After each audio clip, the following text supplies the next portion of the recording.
Ladies and gentlemen, welcome back to the finest Dawn of War Ultimate Apocalypse casts this side of East Yorkshire. And today we have got a 4 versus 4 on the Rain Jungle. Playing on Team 1 as the Tyranids, we've got Simmel Freya. We have got Timmy Irma playing as the Imperial Guard. We've got a Flipping Gnome playing as the Imperial Guard. And we also have Yarnum Hunter playing as the Imperial Guard. And on the opposing team on Team 2, we've got me playing as Space Marines. We've got Catgal playing as the Tau Empire. We've got Demi playing as the Chaos Space Marines. I've got Lord Inquisitor playing as the Chaos Demons, ironically named as well, I do have to say. To get this map, Rain Jungle, don't see it very often, but I mean, I must say that the Southern team over here with all their Imperial Guard goodness are probably going to have quite a grand old time over here, considering that the map is just basically choke points. Especially these two work together, they're working for the same kind of area, so this part on this side is going to be quite a difficult place to get. We also have, well, the Tyranids with their potential for jumping over these walls and stuff. Also got, I mean, Imperial Guard won't be able to jump over the walls, but I might be able to if I decide to go for some Assault Marine shenanigans, potentially. Who really knows what I'm going to go for, the grand scheme of things. We are seeing Worship Nergal for Lord Inquisitor and a Demon Lord coming out. And the Imperial Guard straight away swarming towards the centre. Only really one squad of cultists going to be spotting these Spine Gaunts and these Imperial Conscripts. Got some Chaos Space Marines as well as some Kroot. Very exciting, some Kroot Shapers join their ranks straight away. So plenty of close combat and range combat options available at the moment as the Space Marines come forward and start shooting these guys. Only a couple of shots for a conscript to be killed, especially when the Kroots engage. And Imperial Guardsmen Riders, oh my goodness, Chaos Demon people, please stop talking. Thank you very much. Don't get me wrong, whisper sweet nothing to my ears, but later. Good heavens. Guardsmen Riders not going to have a grand old time against the Kroot, because the Kroots are quite decent in close combat. I've got some scouts coming over here for myself. Trying to attempt to scale away those Guardsmen Riders, but that is not going to be how it works. Timmy Irma bringing forth the Imperial Guard on this side. We do have a cheeky Bioplasma turret right in front of things as a Lictor comes forward. Conscripts being munched on at the moment. Turned into all that delicious floor lasagna that we all know and love by this point. Lictor doesn't really last very long, does he? Kind of walks into combat and then kind of just lies down. No, he's just sleeping though, he's fine. Guardsmen Riders, they've been up and about, causing mischief round over on these sides, but managing to scare them away over onto this side. Got some Kroot Shapers and some, well, FCAS builds aren't going to do much, but of course the boys, we're going to take care of them. Well, all this stuff goes on in the middle, just a meat grinder at the moment, really. But these Bioplasma turrets really adding some colour to the battlefield, does have to be said. Fury's not really taking that much in the way of damage from anything at the moment. Imperial Guard conscripts really taking it on the chin, just in case they can win. But it does seem that even though they've got lots of chaff in the centre, they're going to need something, a bit of a DPS if they want to push away these Chaos Space Marines and the Kroots. I mean, this is just a free buffet for these guys at the moment. Able to sit around and nom all day long. An infantry commander going to be put off by a Flipping Gnome. Will help them in the defensive department. Chaos Space Marines, they've seen it. And without any real things to keep these guys away, yeah, they're going to have to cancel that, I'm afraid. Good use of the tank traps there. Will prevent anyone from capturing the relic over on this side for the moment. Got some Raveners coming forward, looking to slice and dice everyone on their quadrant of the battlefield at the moment. Which is an infinite amount of boys. No one's killing them anytime soon, by the looks of things. Mind you, the Demon Lord, early on with his big flaming triangle-y thingy-madoodad, did an alright job. Actually, one squad wipe there. Maybe I spoke too soon. Maybe only by the power of the Caster's Curse can these guys be wiped out. Got some Spine Gaunts, and they're also able to eat things as much as the Kroot can. So their health can be increased quite dramatically and substantially. I'm going to turn our attention over to this listing post. Let the conscripts, with their inefficient damage, fire for as long as they want. Oh, that's a wonderfully placed infantry command. Sticking it here, still able to fire over onto this side through the bushes. Through the leaves and stuff. I've got some tactical marines coming over. And Kroot are going to come over, probably high five as they go by, I imagine. Imagine that's how it works. Chaos Space Marines now going to push into the Imperial Guard side of things. What's going on at the moment? Are we seeing anything Fairly substantial. Just some more reclamation pools going on over here. A gestation pod and a brood hive. Tier 2 for... Well, tier 2 on the way for most people. If not, they've already got it. So potential for some mischief to push us away. But at the moment, just by the sheer audacity and health of the Space Marines, which can hold on. We keep away from those bioplasma turrets though. They do a lot of damage over time. Also, cracking amount of AoE. Yeah. Keep our distance there. No one's got that relic. That's the main thing. I mean, one of the relics has been taken over by the Tyranids for now. But yeah, those turrets just slowly but surely spreading across the battlefield. Maybe that's the plan. Maybe that's the plan indeed. So far, we're doing alright. Imperial Guard not really being able to build up anything too difficult to take on. Not really making advantage of those structures. One thing that you can do with the Imperial Guard is that if you are primarily going to go for conscripts in the early game, you absolutely must set up some sort of like structures to place around here. Like maybe yeah, we almost saw Flipping Gnome pot down a infantry command, which would have been really good for defense if that was set up a lot earlier. But sadly, no. No infantry commands for them. And the Chaos Space Marines have now got their melter guns. They'll be taking on this listing first, but the Raveners are going to come forth. They're not too bad in close combat. In fact, I'd say that's probably their bread and butter. Soon to be joined by some Spine Gaunts as well. One Lonely Ravener, a little bit behind on the times. But what's firing on them? Is that artillery? No? What is firing on you? Saw some explosions. Can't be mines, otherwise we'll be able to see them. But hey ho, it's a mystery. Like a futuristic Bigfoot, we'll never know what the answer is to those questions, possibly. The Chaos Space Marines there, regretting their life choices. Thankfully over here, we're pushing down on this side. The power of Tau and Space Marine combined. Landshark and Cat united. Demon Lord being set on fire. The Lord Inquisitor also joining the... being part of the Holy Trinity of animals. I don't know what kind of animal Lord Inquisitor would choose to be. I like to imagine an elephant, because elephants are cool. Cats, sharks and elephants going forward. Sorry, that was a weird tangent. I've got no idea where I was going with that. Yeah, double chimeras, they're coming out. No, never mind chimeras, they're hellhounds. And they're quite good at setting things on fire. They've got the big long fire, and they've got the short range fire. Double fire for all the crispy bits. Breaking the morale on these Space Marines. They're not enjoying themselves. Over on this side, Tyranids are now causing some serious issues in the centre. Got the Warriors out, they've got their Devourers, Venom Cannons, Death Spitters, you name it. They've got a bit of everything. Timmy Irma trying to build up that field command. If he's able to get that up, that's going to be some serious staying power. Combine that with the bioplasma turrets as well. Barracuda bringing down some missiles. Will be able to resist the Hellhounds quite substantially if the Tech Priest, although mind you, if the Tech Priest agencies can repair this stuff.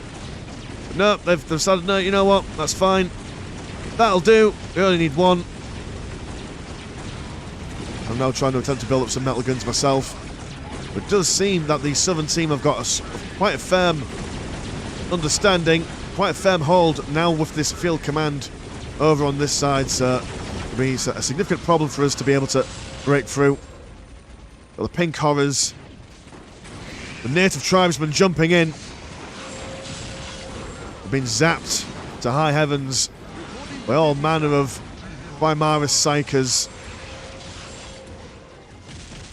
Yeah, he just basically just turns up and just by sheer magnetism, sheer force of presence, electrocutes everyone nearby, knocking them back. Quite a serious piece of kit, this kid. Putting himself with what looks to be like a flag for a second then. He's a visual learner as the Primaris Psyker, a visual learner indeed. Conscripts over here, they're super dead, super duper dead. Managed to capture the relic there. The field command is up for grabs, but the Barracuda's not going to survive the missiles. Oh, just one singular, well, double, well, that last volley, shall we say, able to take it out. Good lord, man. He's got no chill. Still at yellow health. Just everyone's not having the best of time. He's Electro Man and Electro Girl all in one. Also got Demi bringing forth a Chaos Psyker. So Psycho and Psyker action. The Ministorm Priest says, thank you very much. I've done my time. I've done my bit. I'll see you all in the future. Reporting for duty, sir. Champion of Corn from Demi. It's got Nurgle Worship from Lord Inquisitor. We've got Demi with the Chaos Worship. Well, obviously Chaos Worship.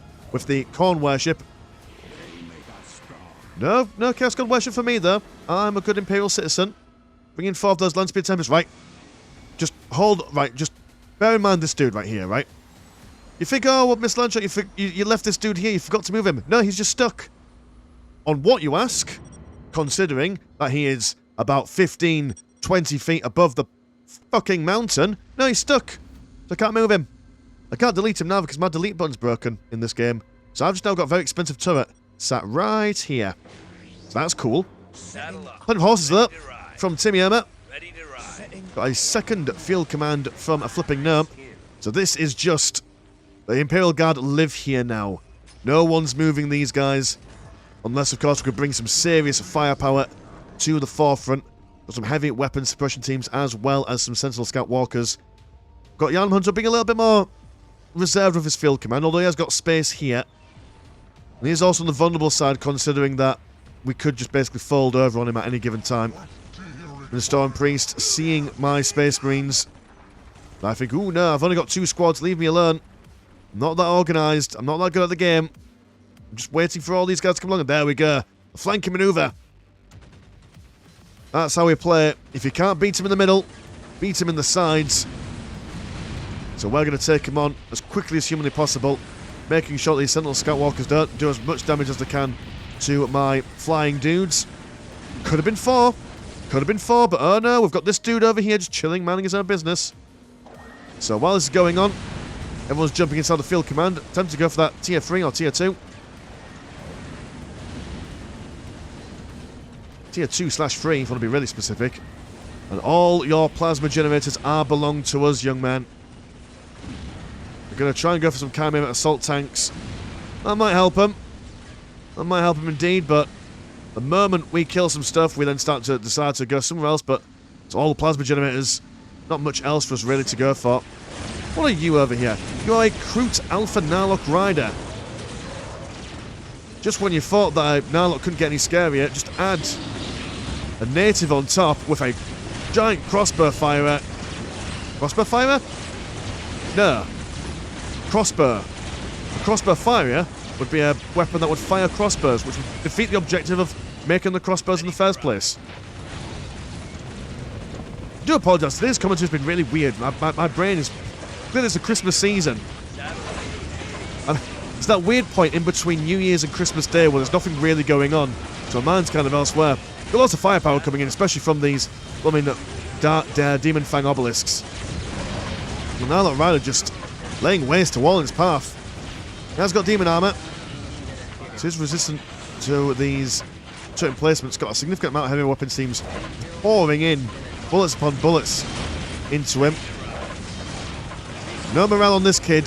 He can resist it all. He can resist it all. Actually, yeah, got a fair amount of health left over. Going to see if he can waddle his way back out. He came in. He effed stuff up. Time to go home for a sandwich. Horseman though. Give it a good go trying to get that hunted down, but not quite. Not quite. And really, after all that, not much has changed. The field command is still up. No one really came in to support the Narlock. It was a solo lock. Although we do have some Krutoks down here. Some big gorillas with beaks, beaky gorillas, supporting my Devastators and Tactical Marines when we decide to push out. Just waiting for the right time. Strike when the iron is hot. That's the idea. Mon cher. Heavy weapons are going to fall back out of range of all this artillery that's coming in from the Hellspawn. Going to see some sentry turrets as well.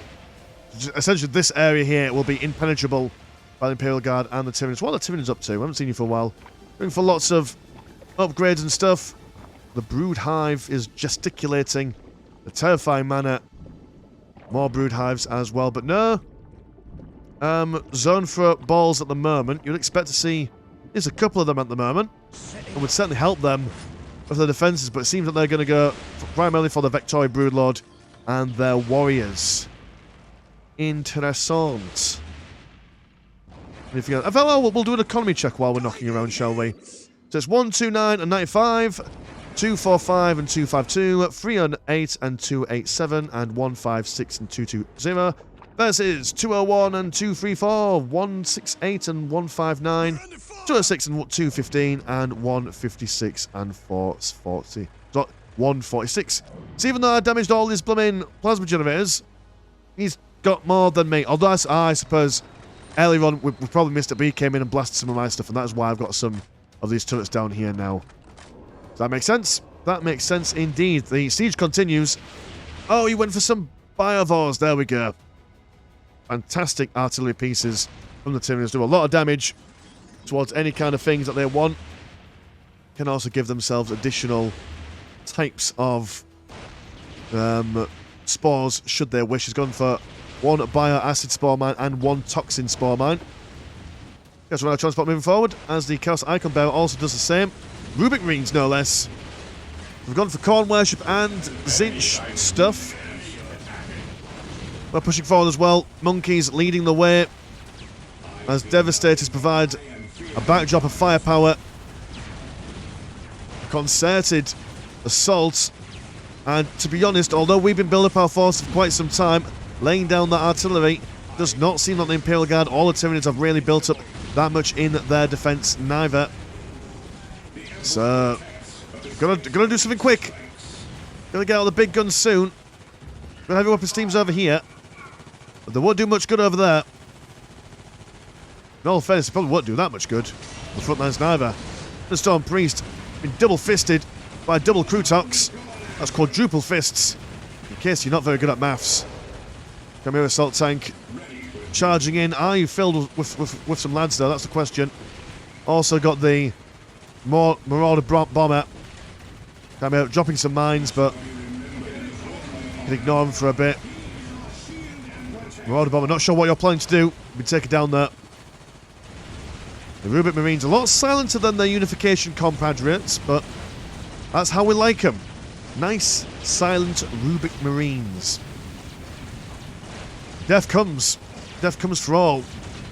Field command's been wiped out. Lots of money being invested in the defensive stuff. Not much money at all being invested in the actual manning of these positions. All the basilisks. Is that what you've been spending money on? Just basilisks and teching up? I assume that's the case. Monkeys and a big chicken comes down. Oh my god, that's the thumbnail idea. I'm just going to fill it with animals. Sharks, cats, elephants, monkeys, chickens. That's... You ready here first? If you're worried about why the thumbnail looks like it the way it does, you now know why. The chaos now spreading across the battlefield. The target is at least one of these guys in this little segment here. A lot of basilisks. Basilisk won't be doing much though. Unless of course they can get a few Earthshaker rounds. Do you have the money for Earthshaker rounds? Timmy Ermer, you don't. That's a... But you do have money for Baneblades. Right, I see. That's what you were spending your money on. You were hoping that the centre would hold for long enough so you could then buy bigger tanks. Which has not seemed to have happened quick enough. They certainly needed more. I reckon a few Lehman Russes would have probably helped you significantly with that central defence. Then again, in saying that, this is a lot to take on. The monkeys keep on going. Harambe would be an extremely proud person. God rest his soul.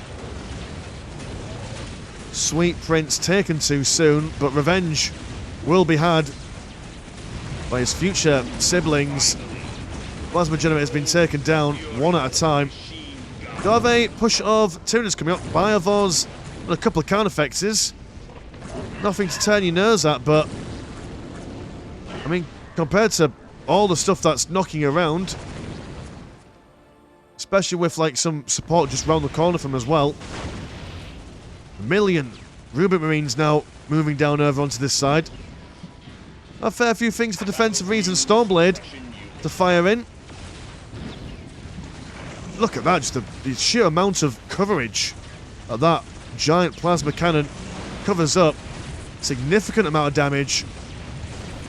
I might actually push, just that one singular tank might actually push down this unit composition all the way back. It's only heavy infantry. So not an incredible amount that we could do against just this one huge tank. On this side we do have, double Greater Demons. Both of the Great and Clean one coming forward. And they're just going to casually ignore the Neuron Thrope and the Screamer Killer. We'll have more Zone Thropes coming out. And some Biovars firing stuff away, but I don't know, Acid, do the Tyranids want to turn these demons into biomass? Can you turn demons into biomass? I don't think so, if I'm completely honest. And now this tank is a little bit on its own. Wasn't exactly quite making very many good maneuvers there. Need a Tech Priest or two to come forward to repair him. No, he tries to reverse. But sadly, take it down. Thankfully, though, he's taken out a fair few of the models there, so maybe, just maybe, that has given Flipping Gnome enough time, but he's spending his money on the Industrial Commands. We are seeing a significant amount of Lehman Russ Executioners. In fact, yeah, just a whole production line. Now, this would have been amazing earlier on. This would have been fantastic, but I imagine I didn't have the money for it. Now do have the Ironclad Dreadnoughts waddling on in. Do have Tiger Shark, not Tiger Shark, sorry, Yharnam Hunter. Tiger Shark's not even in this game. We've got Yharnam Hunter, he's rebuilding his plasma generators. He's also got these turret emplacements taken on my listing purse, but not really building up much neither. It's just turret central today. And we've said it once, we'll say it twice, we'll say it 3 times. Just for the people at the back, turrets do not win games. They basically hold areas for you that you don't quite have the infantry or the units for at the moment. Great for the short term, or great for defending areas that are a little bit too far for you, that you know that there's going to be some aircrafts coming over. Generally, every turret you have, you want at least a good chunk of fighting men to replace it should it go down. The Great and Clean ones, they're cleaning up shop round here. The replacement Hive Spire has been built, but not sure of how long it will stand. Down over on this side, we've got some Ogrins and a significant amount of Cassicans. Cassicans great for all kinds of situations, especially when they've got all those plasma guns on the go. How many is that? 9? The 9 plasma guns. Be able to melt through all this stuff. Ogrin's been teleported around the backside. That is not where you want your flank to be for Ogrin round the side. So maybe just by the skin of their teeth they can pull this back. We're going to hide in the corner. Nothing bad happens in the corner. The Lehman Russ Executioner coming over on this side. Firing some plasma guns along the way. Tyranids have fallen there. But actually, yeah, the production line of Lehman Russ Executioners and Thunder Laser Destroyer tanks. These guys had a good run. But against 1 million plasma guns, what can you do? My Ironclad Dreadnought has also gone down. That is just... No, these guys are not going to be alive for very much longer. Over on this side there. Vespids, Chickens, and Devastators. Coming forward. It goes to show that the field commands there only takes a couple of Tech Priest Engineers to repair them, and they don't tend to die too quickly, do they? Devastating pieces of kit. And the Great and Clean ones, they're just being bastards, aren't they? Whenever you're up against a Chaos Demon player, you just know full well they're just going to get some Great and Clean ones in the base at some point in the game. Always need to keep your eye out for them. Always very, like, stealthy as well. Like, you never see them come in. I mean, if I'm over here doing some micro, I mean, doing all this shit, I don't see the small red dots on the mini-map. No, he's now got 3. That's just uncouth. That's an uncouth amount of great and clean ones. But yeah, that is basically it. That is all the fat lady sang. Yarnum Hunter, he has left the game. I don't know if you saw on the thing. Timmy has also left. It's now just empty husks fighting for the last scraps on this map. But flipping no, he's not giving up. He's still got some men on the field. As long as he has some beating hearts under his command, he's not going to give up. Not going to give up at all. Great and clean ones lost for a purpose now. What are you going to do? Slow walk to Gnomes, I reckon. See what it's all about. Crew Alpha Narlock Rider being outpaced by the Vespid Stingwings. Well, these are called Vespid Stingwings, but in the vanilla and in Unification they're called the Vespid Stingwing strains. There's a difference between a Stingwing and a Stingwing strain. And never mind, he doesn't stand to the last man, because you know what, I've only got these boys. What's the point in all of this? This is me done. The cracking stuff. That was a fantastic game. I really enjoyed that. Like I said, I think that these guys, like, once they got those 2 field commands down here, I think that if they just basically supported it more with more artillery, in fact, actually, yeah, artillery, especially against that heavy infantry block, with like a bunch of basilisks, especially with those, oh, when they fire the big Nerva super duper bullet, whatever you call that, that would have been amazing. That was certainly sent us backpacking, but certainly no, none of that, and they paid for it with their lives. So yeah, thanks for joining us. If you want to support the channel, have a look at the old Patreon. £1 a month gets you 1 extra game a week, and there is also a Discord, where Discord things happen. Links in the description as always. As we Mr. Landshark, pleasure as always never short, and I will see you in a bit. Peace.